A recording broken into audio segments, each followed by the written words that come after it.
김명시, 이춘 지음, 묻힐 뻔한 여성 확률 독립 영웅 산진이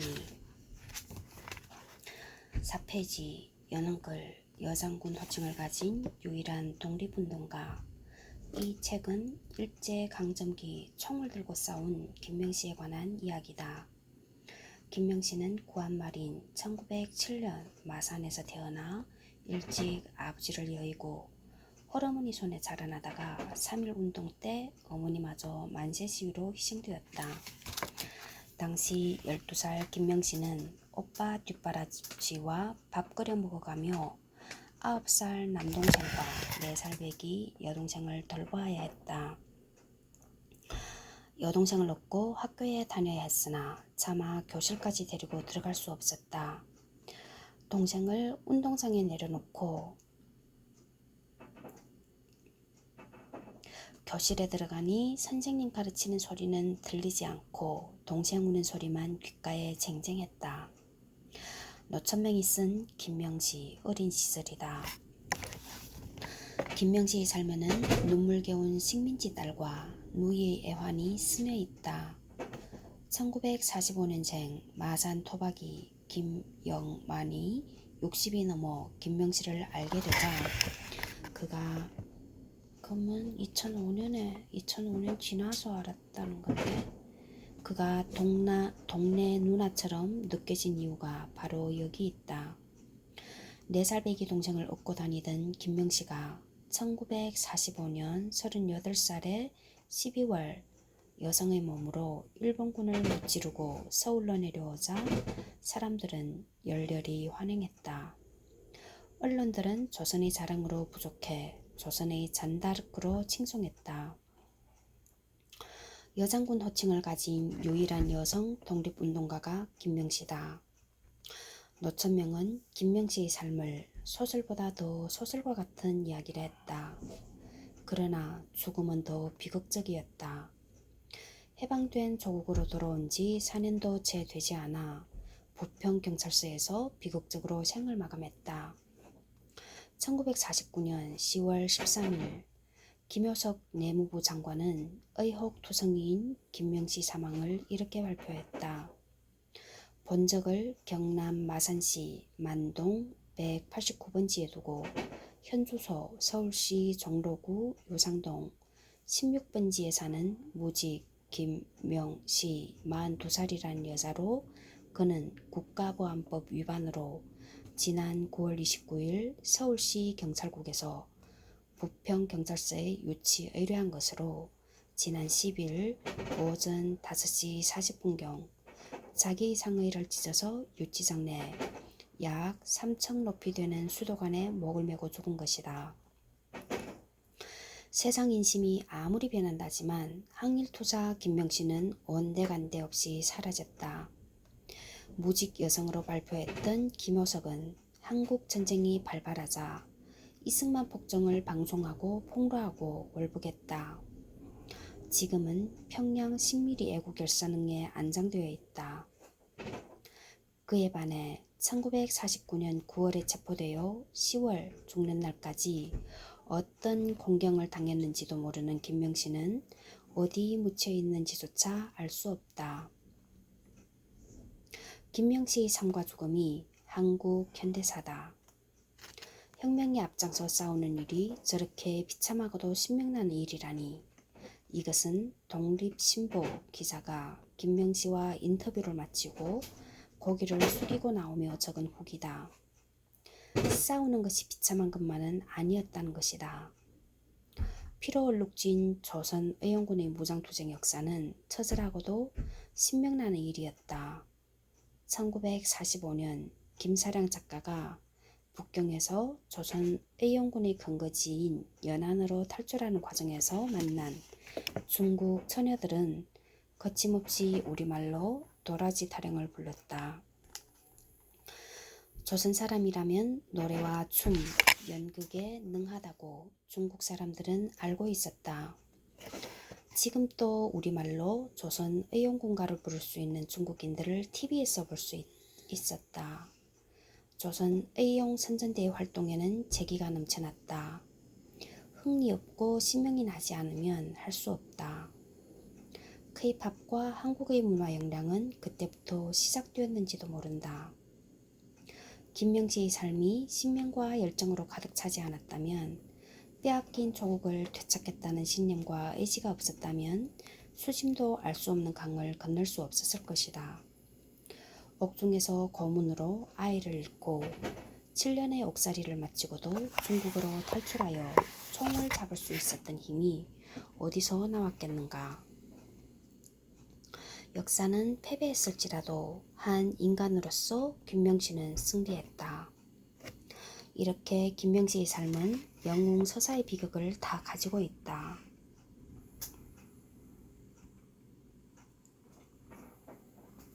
그의 삶을 추적하며 나 역시 김명시처럼 혼자 눈물겨운 적이 한두 번이 아니었다. 마산 창동 불종거리에는 형무소 여터가 있다. 걸으면 김명시 생각까지 300보를 넘지 않았다. 그 앞을 지나노라면 3.1 운동 당시 9살 김형윤의 손을 꼭 잡고 4살 여동생을 업고 울며 불며 어머니와 오빠를 찾으러 다녔을 12살 김명시가 아른거린다. 생가트가 있는 오동동 문화광장 무대에 서면 16살 김명시가 보인다. 학적부에 기록된 김명시 신체 사이즈와 비슷한 일본군 손해상이 그것이다. 이 작고 가녀린 몸으로 모스크바로 상해로 만주로 넘나들었구나 싶어 그 손해상을 어루만지며 눈길을 거둘 수 없었다. 그러나 창동 불종거리는 항쟁의 거리다. 3.15 의거, 부마민주항쟁, 6월 항쟁, 시위 대열은 어김없이 그 거리를 휩쓸고 다녔다. 김명시 일가와 동지를 학살한 이승만 정권을 붕괴시킨 신호탄은 김명시 집 앞에서 시작되었다. 김명시 집 바로 앞 3.15 의거 발원지 기념관이 그 역사를 입증한다. 이승만 동상이 곳곳에 들어서고 이승만 기념관이 400억을 들여 지을지라도 3.15 의거는 국민이 이승만을 심판했던 역사다. 1923년 5월 1일 최초의 노동절 기념식이 마산 창동에서 열렸다. 기념식을 마치고 마산 노농동호회 간부들과 회원들이 창동거리를 징을치고 꽹과리를 울리며 행진했다. 나는 그 기록을 보고 만국의 노동자여 단결하라 라고 쓰인 깃발을 들고 행진했을 16살 김명시를 상상했다. 그 행사에 김명시가 참석했다는 어떤 기록도 없다. 그러나 오빠와 선생님이 준비한 행사에 김명시가 빠졌을 리 없다. 그 정도 활동력이 있어야 모스크바 유학생으로 선발되었을 것이다. 1925년 경성지방검사부가 작성한 18세 김명시 직업은 직공이었다. 직공, 즉 노동자 출신이 혁명운동가가 되었다. 김명시는 1932년 국내로 잠입해 07이니까 25살 때 인천 성년공장의 파업을 지도하다 구속되었다. 1946년 5월 1일 해방 후 첫 노동절 기념식이 열린 동대문 운동장에는 20만 노동자들이 운집한 가운데 39살 김명시가 부녀 총동맹 대표로 초청되어 연설했다. 골수에 밴 김명시의 소원은 농민 근로대중의 신고를 들어 남들처럼 보람있게 사는 것이라고 했다. 김명시의 피 맺힌 절규가 생생하게 들리는 듯 했다. 이 책에서는 일찍이 소련과 중국을 넘나든 국제주의자이자 항일무장투쟁 전사였으며 노동자 출신의 노동운동가 80만 맹원을 자랑했던 부녀 총동맹 간부로서 맹활약한 여성운동가 김명시를 만날 수 있을 것이다. 여성 독립운동가는 물론 독립운동가를 통틀어 이렇게 다채로운 이력을 가진 것은 김명시가 독보적이다. 조직, 선전, 선동에도 탁월했던 그의 면모도 볼 수 있다. 이 책에서 나는 무명의 헌신을 기록하려 했다. 누구는 못 배운 사람들은 자유를 모른다지만 100년 전 자유와 평등을 실천했던 김명시의 형제와 동지들이 있었다. 독립공훈 기록을 샅샅이 뒤져 가능한 한 모두 기록하려고 애썼다. 이 책 주석을 꼼꼼하게 보기를 권유한다. 열린사회 희망연대라는 시민단체가 고향에서조차 잊힌 항일 독립운동가 김명시를 알리기 위해 노력한 과정도 기록했다. 조국의 독립과 민족해방에 헌신했음에도 멸문지화의 화를 당한 직계가족과 연좌제의 두려움에 시달린 친족들의 애끓는 사연도 있다. 아직도 김원봉 장군을 비롯해 사회주의 계열의 독립운동가라는 이유로 독립공훈을 인정받지 못한 항일투사들이 많다. 역사를 잊은 민족에게는 미래가 없다고 했다. 역사를 잊지 않기 위한 노력은 역사가의 목마는 아니라는 것을 보여주고 싶었다. 김명시 장군의 서운을 이끈 1945년생 김영만 고문이 겪은 한국 현대사를 썼다. 그가 친일 청산에 앞장서고 김명시를 역사에서 소환해낸 이유가 그의 삶 속에 있다고 생각했다. 열린사회 희망연대는 김명시 장군의 건국, 훈장, 애국장, 서운이 끝이 아님을 절감했다. 그리고 김명시 장군의 삶과 투쟁을 기록하기로 했다. 역사가도 아니고 문필가도 아니며 역사를 전공조차 하지 않은 나는 희망연대 3년차 회원으로 이 글을 시작했다. 이 글을 통해 항일의 역사가 미래를 비추는 거울이 되기를 간절히 소망했다. 역사의 구경꾼이 아니라 역사를 만들어가는 평범한 시민의 위대함을 부족한 글로나마 보여주고 싶다. 무엇보다 김명시가 비극적으로 생을 마감한 날 오지 않았던 백마를 태워주고 싶다. 2023년 10월 이춘.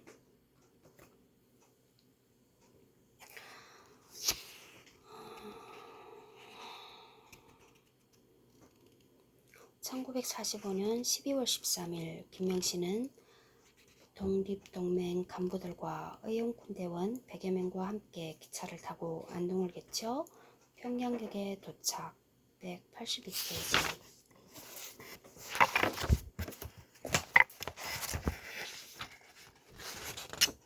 신문기사 참고문은 396페이지. 목포서도 김명시 흐아백 양여사 초청강연. 중앙신문 1946년 2월 10일. 민짠 산하 각 단체 대표 수 대표의 꽃다발. 경향신문 1947년 5월 22일. 민전선거대책위원 각위 중외경제신보 1947년 2월 15일. 민주여성동맹 대표 홍웨이의 진정서. 중앙신문 1947년 6월 3일. 민주여성동맹 대표 안 장관을 방문. 중앙신문 1947년 6월 28일. 박람회 앞두고 잠입 각지의 세포단 조직. 동아일보 1931년 9월 18일. 방임하여 둔 테러단 전북은 중세기적 암흑세계. 대중신보 1947년 6월 18일. 방청,禁止里, 김명시 등 심리, 朝贡事件 续行公判. 매일신보 1933년 11월 17일. 백주의 자동차 몰락 경성 잠입하다가 피체. 주범 김형선 체포. 동아일보 1933년 7월 18일.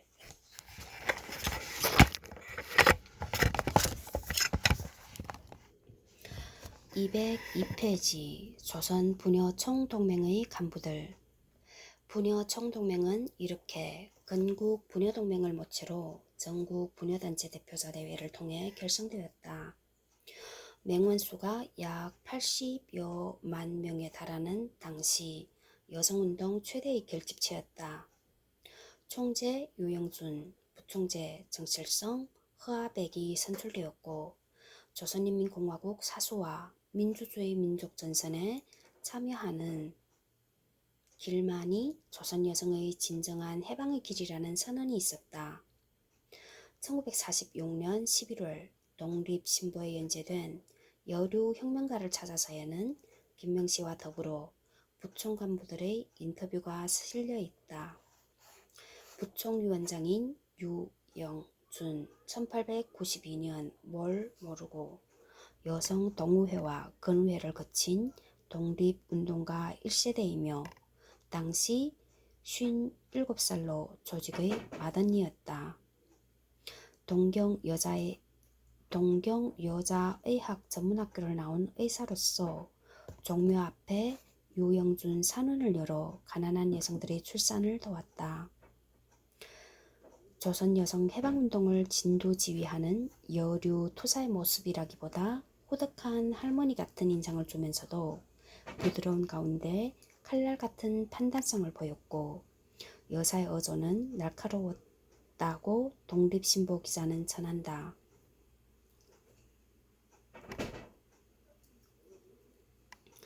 부위원장인 정칠성 1897년부터 1958년 권번卷番 27 202페이지 27 권번 일제강점기 만들어진 기생조합이다. 권번 출신 여성 운동가였다. 사람들은 그녀를 고통받는 여성들의 말을 알아듣는 꽃이라며 사상기생으로 불렀다. 기생신분으로 3.1운동에 가담했다가 22살 때 연행되고 석방된 후에는 만세운동을 계기로 기름에 젖은 머리를 탁 비워던지고 사회운동가가 되었다고 할 정도로 글솜씨가 돋보였다. 일제강점기 사회주의 계열의 독립운동에 참여했다. 허아백 1909년부터 1950년 교사 출신으로 김명씨와 함께 순회 강연을 자주 다녔다. 독립신보 기자는 허아백과 인터뷰한 뒤 명성학교 교장 선생님이요 국악대학 교수인 허아백이 소녀 같다면 실례 있는지 몰라도 천진난만해 보인다고 인상평을 적었다. 인터뷰 기사 제목이 내게 독점되기 전에 그이는 민족의 애인이다. 여기서 민족의 애인은 조각가면서 혁명가인 그녀의 남편 김복진이다. 김복진은 1928년 투옥되어 6년 수영을 마치고 시름시름 앓다가 1940년 요절했다. 1943년 이후에는 교사이던 허아백이 친일단체에서 활동한 경력이 있다. 그는 한국전쟁 시기 서울이 수복되자 부총과 여맹 등 좌익활동 이력으로 경찰에 체포되어 처형당했다고 한다. 한편 부총은 이명신과 박인덕은 조선 여성 대표가 아니다라는 제목으로 성명서를 냈다. 당시 이명신은 유엔 총회에서 박인덕은 만국 기독교대회와 만국 여성대회에서 조선 부녀대표로 연설했다. 만국 여성대회는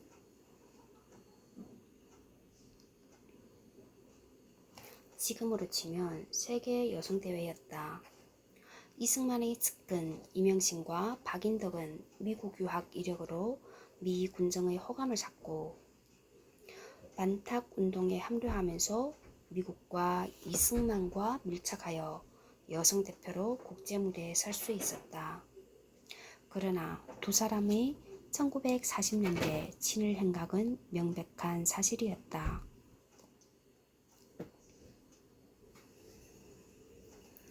임영신 1899년부터 1977년 친일단체인 조선 임전보국단의 중앙보육학교 대표로 참가했고 김환란, 박순천, 박마리아 등과 함께 지도위원으로 활약했다. 해방 후에는 이승만과 인연을 앞세워 중앙여자대학을 종합대학으로 승격시키는 영향력을 발휘했다. 이어 1949년 재헌 국회의원 보궐선거에 당선되고 초대 상공부장관 제2대 민의원으로 출세가도를 달렸다. 이승만 정권이 붕괴되자 발빠르게 박정희 군사 쿠데타를 지지해 중앙대 학장까지 역임했다. 박인덕 1897년부터 1980년은 친일인명사전의 학계 부문 친일 반민족 행위자로 등재되어 있다. 이화학당 출신으로 3.1운동 때 희생된 유관순의 선배이기도 하다.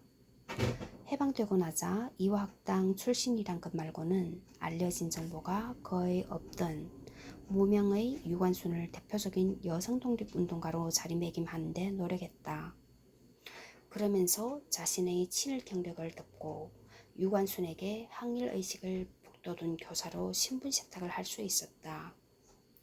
1947년 미 군정이 후원하는 한국인 문화사절단의 일원으로 미국을 방문한 후에도 대한민국을 국제사회에 널리 알리는 활동을 했다. 이런 경력으로 인덕대학과 인덕공업학교의 설립자가 되기도 했다. 일제강점기 노래 잘하는 박인덕, 인물 잘난 박인덕, 연설 잘하는 박인덕이란 동료가 퍼졌을 정도로 유명한 신여성이었고 1930년대 이용과 연문 등으로 조선이 노라로 불리며 당시 언론에 자주 등장했다. 일제강점기 치열하게 항일운동에 참여했다. 부총 간부들과 달리 친일 경력이 뚜렷한 이명신과 박인덕이 조선 여성의 대표가 될 수 없다는 부창의 주장은 지극히 타당했다. 부총은 당면 과제로 일제잔재 및 봉건잔재 청산과 진보적 민주주의 국가 건설을 제시했다. 강령은 여성의 정치, 경제, 사회적 완전 해방을 위해 진보적 민주주의 국가 건설과 발전에 적극 참가하고 활동한다. 조선 여성의 국제적 제휴를 도모하고 세계 평화와 문화 향상에 노력한다와 같은 내용을 담고 있었다. 부총은 노동자, 농민, 소시민 부녀, 지식인 여성 등 광범한 여성의 참여와 지지 속에 일상생활과 정치활동을 펼쳤다. 그러다 미 군정의 좌익 단합이 시작되자 1947년 2월 남조선 민주여성동맹으로 개편하여 대중적 합법투쟁을 모색했다. 그러나 탄압이 심해지면서 점차 그 세력이 약해졌고 남한의 다른 여성운동은 사실상 관제, 의용화의 길을 걸었다. 남한 단독정부 수립 후 과거 좌익활동에 참여했던 인사들은 모두 국민보도연맹 가입 대상이 되어 전쟁 직후 군경에 의해 조직적으로 학살당했다. 이 과정에서 수많은 여성운동 지도자들이 이름도 남기지 못한 채 역사 속으로 사라졌다. 205페이지 부총대회에서의 김명시 연설. 김명시는 휘문수학교 강당에서 열린 부총 결성식 이튿날 행사에 연안서 온 혁명투사로 소개되었다.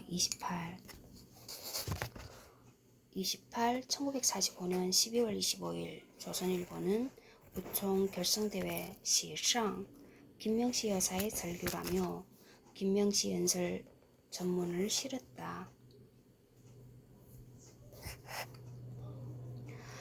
그의 연설은 조선일보가 부총 결성대회 시상 김명시 여사의 절규라고 제목을 뽑을 정도로 청중들의 이목을 집중시켰다.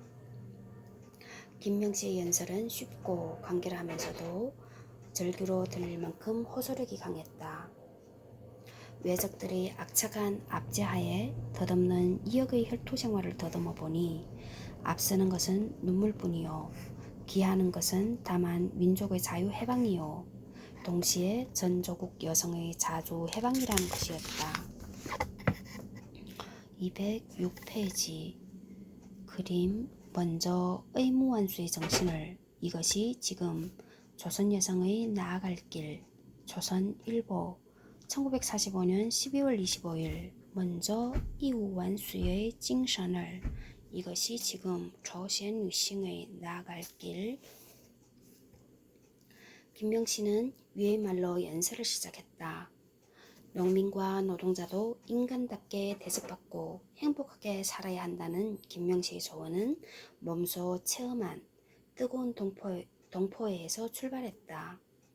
조선 의용군이 덩으로 나무로 일본군의 간담을 서늘하게 만들었지만 군대의 대우를 갖추기 위해서는 물적 토대가 필요했다. 무기가 있어야 하고 군인들을 먹이고 재워야 했다.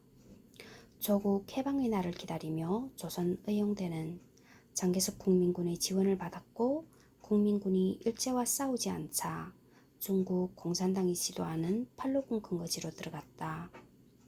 팔로군은 일본군에 맞서기 위해 우수한 자질을 갖춘 조선 의용군이 필요했지만 의용군도 팔로군의 도움이 절실했다.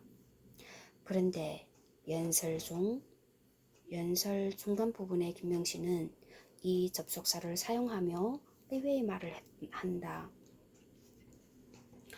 그런데 내가 고국에 돌아와 더욱 말하고 싶은 것은 우리가 부르짖는 해방이란 결코 제멋대로 하는 방종을 말하는 것이 아니라는 것이다. 흔히 여러 여성 동무들께서 남녀 평등이니 부인 참정권이니 하는 기세높게 외치는 것을 귀에 멍이 들도록 들어왔지만 내 생각으로는 그러한 부르짖음은 이 땅에서는 아직 시기가 이르지 않은가 싶다. 왜냐하면 여자는 결국 여자다. 그 자리가 부녀 총동맹 결성대회였다. 귀에 멍이 들도록 남녀 평등과 부인 참정권을 이야기했을 당사자들 바로 앞에서 그런 부르짖음이 이르다고 못을 박는다. 조선일보는 김명씨 연설 전문을 싣고 제목을 먼저 의무완수의 정신을 이것이 지금 조선 여성의 나아갈 길이라고 뽑았다. 즉석 연설이었기 때문에 제목은 기자가 임의로 잡은 것이다. 김명씨는 자신이 비록 미약하나마 남자들도 놀랄만한 일을 해왔지만 여자들만으로는 힘의 한도가 있다며 여자는 결국 여자다라는 말도 덧붙인다. 현 단계의 역사적 책무는 농민과 근로대중에 기초한 민족 해방이며 새로운 진보적 민주주의 국가 건설이라고 했다. 그리고 여성의 참정권이나 평등권 획득을 앞세우기보다는 전체 민중과 국가 차원의 사명을 완수해야 여성의 자유와 해방도 가져올 수 있다고 절규했다. 그러나 건국 사업에 신명을 바치고 있는 아버지와 남편의 후고의 염려가 없도록 하는 것이 자신의 소원이라던 김명씨의 우려는 불행히도 곧 현실이 되었다. 부총 결정식에 참석한 여성들의 아버지, 남편, 아들들이 얼마 지나지 않아서 줄줄이 체포, 구속, 수배당했다.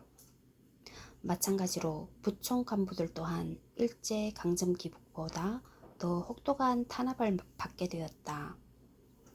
김명씨는 좀 더 현실적인 정세 분석을 하고 있었다.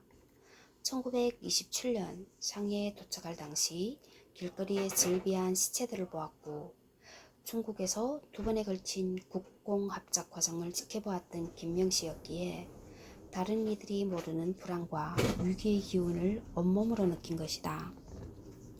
208페이지 조선 국군 준비대 전국 대표자 대회 1945년 12월 26일 오전 10시 서울 중앙중학교 강당에서는 조선 국군 준비대 전국 대표자 대회가 열렸다.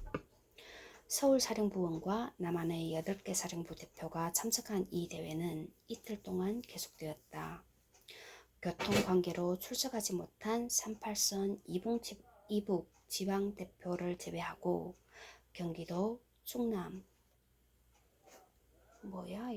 북도, 전라남, 충북도, 전라남북도, 경상남북도, 제주도의 8개 사령부 대표자들이 모여 국군 창구를 논의한 것이다.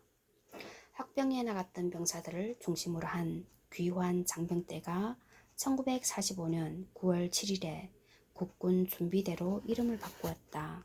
29. 208페이지 29 한국민족문화대백과사전. 미 군정의 국방경비대, 나중에 한국육군의 전신이 된다 보다 먼저 결성된 자주적 군사단체였다. 당시 학병동맹, 해방병단 등 크고 작은 군사단체가 여러 있었지만 208페이지 30. 1978년 경향신문의 집계로는 당시 96개에 달하는 군사단체가 있었다고 한다. 국군 준비대는 상비군 1만 7천, 예비군 7만 명으로 가장 크고 압도적인 규모였다. 조선일보가 국군 준비대를 새 조선 국방의 전위라 부를 정도로 언론이 주목했지만 그 수명은 매우 짧았다. 전국을 순회하며 대표자 회의를 확대한 전국대회를 개최하려고 노력하던 중에 1946년 1월 8일 미 군정의 해산명령을 통보받았다. 이유는 허가받지 않았고 치안 문란의 위험이 있다는 것이었다. 그러나 미 군정은 이들이 구체적으로 어떻게 치안을 어지럽히는지 밝히지 않았다. 209페이지 그림. 새 조선 국방의 전위 26일 국군 준비 대전국회 개막. 조선일보 1945년 12월 27일. 당시 광복군을 비롯한 수십 개의 군사단체가 있었지만 미 군정은 국군 준비대만 가혹하게 탄압했다. 30일 210페이지 31. 조선일보 1946년 1월 11일, 동아일보 1946년 1월 11일, 중앙신문 1946년 1월 12일.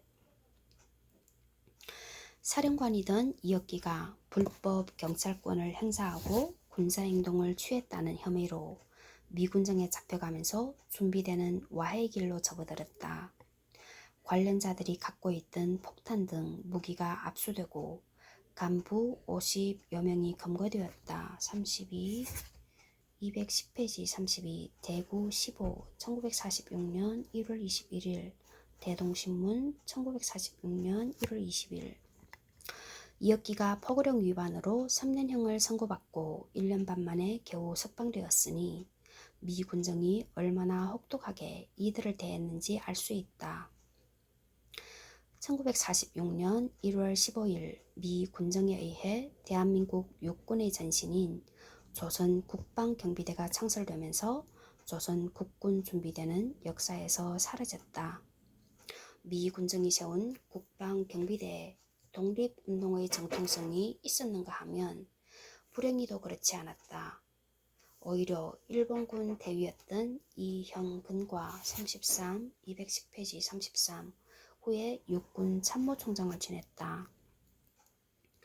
일제하의 만주군 장교 또는 간도 특설대 출신인 정일권, 백선엽 34, 210페이지 34 후에 육군 참모총장을 지냈다. 김백일 등이 군사영어학교를 거치고 박정희는 국방경비사관학교를 거치면서 우리 군의 지휘관이 되었다. 일본군에서 탈출한 조선 학병과 독립투사들이 주도한 조선 국군 준비대가 목표한 바 친일 청산을 이루지 못하고 오히려 외세에 의존한 친일, 친미 세력이 군 수뇌부를 차지했다. 다시 그들이 한국전쟁과 5.16 쿠데타를 거치면서 승승장구했기 때문에 대한민국은 장기 군사 독재의 어두운 세월을 보내야 했다. 211페이지.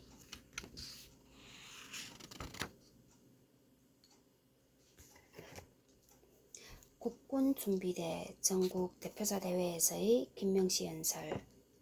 조선 국군준비대 전국 대표자 대회에는 김구두석, 김은봉 장군, 안재홍 민정장관 등 쟁쟁한 독립운동인자들이 모두 참석했다.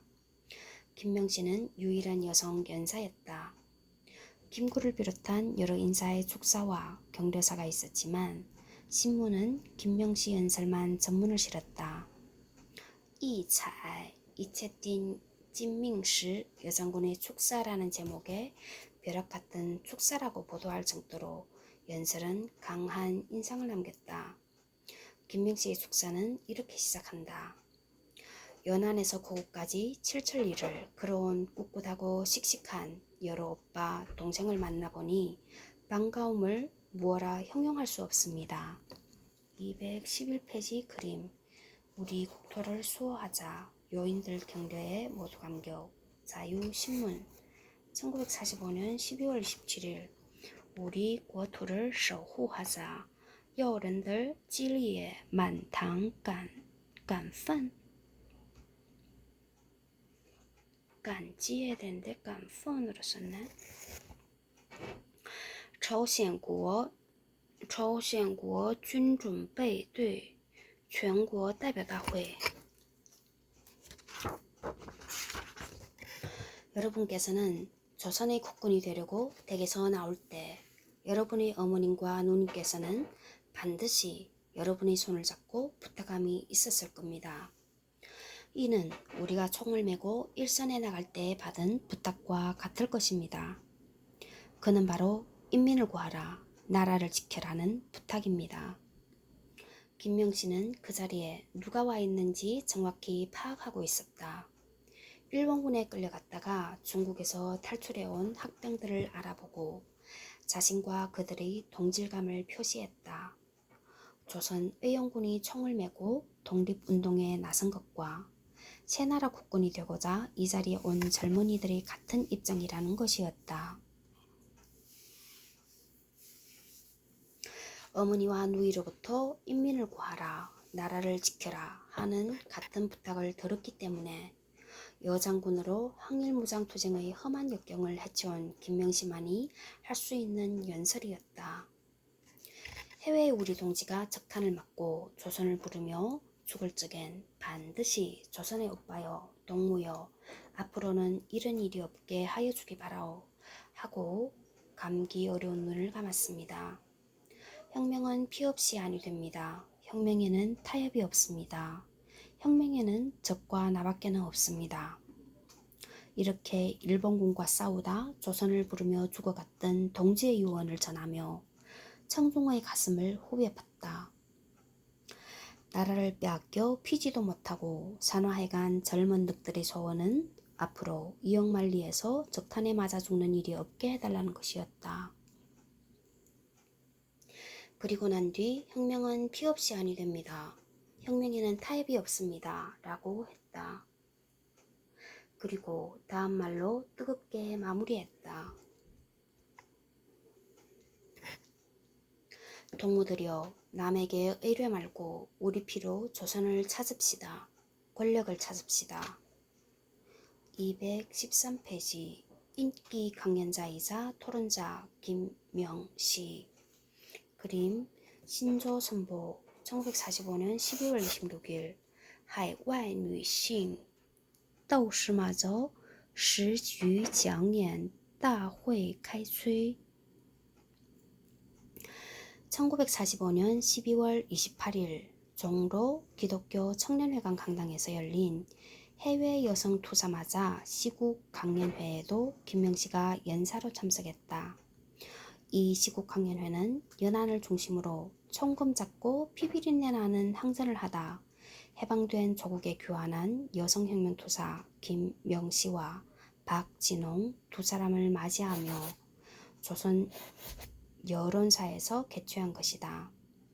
김명시는 중국 여성의 애국운동, 박진홍 1914년 뭘 모르고 연안의 조선 여성이란 주제로 강연했다. 박진홍은 동덕권유 개교 이래 최고의 재원으로 불리며 1932년부터 1945년까지 4차례에 걸쳐 10여 년이나 옥살이를 한 걸출한 독립투사였다. 매번 석방되자마자